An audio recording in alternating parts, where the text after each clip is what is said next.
Forse le rene non erano ancora pronte per il lungo viaggio dalla Lapponia, forse stavano aiutando a sistemare la slitta prima della notte di Natale, forse perché in fondo Babbo voleva solo fare in fretta e arrivare a Venezia ricco di doni per i bambini delle case famiglia.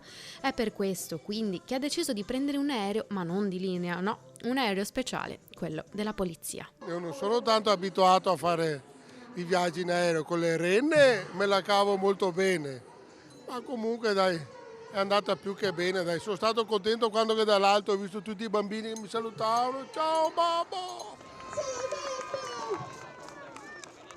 Atterrato all'aeroporto, scortato dai suoi folletti e dagli uomini in divisa, eccolo, tanto atteso quanto amato in un gioco magico, sparito dall'aereo, è comparso a bordo dell'auto di servizio della polizia perché, si sa, Babbo Natale è magico. Una mattinata fuori dall'ordinario, il reparto volo di Venezia ha fatto spazio all'interno dell'hangar addobbato a festa per accogliere i piccoli bambini delle case famiglia, un momento di gioia e serenità. Babbo Natale è arrivato in aereo, è arrivato sull'aereo della Polizia di Stato con tanti sacchi in juta pieni di sacchetti con dolciumi, libri, album da colorare, una giornata bellissima. Questa è la festa di Natale della Polizia di Stato, è una festa in cui noi coinvolgiamo tutti i bambini orfani delle case famiglia del Veneziano per donar loro, grazie al prezioso supporto di una serie di ditte più o meno grosse del territorio, per donar loro una giornata di spensieratezza.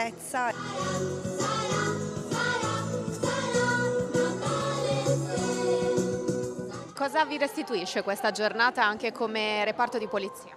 Ci restituisce il senso del nostro lavoro, il nostro essere vicini alla gente, la polizia di prossimità, la polizia che c'è sempre. Babbo Natale è una persona gentile, quindi porterà a tutti. Cosa insegna Babbo Natale, soprattutto questa giornata che condividete anche con tanti bambini diversi? Insegna che siamo tutti uguali e quindi che non fa differenze una persona, quindi comunque anche noi dovremmo sempre essere insieme non facendo differenze.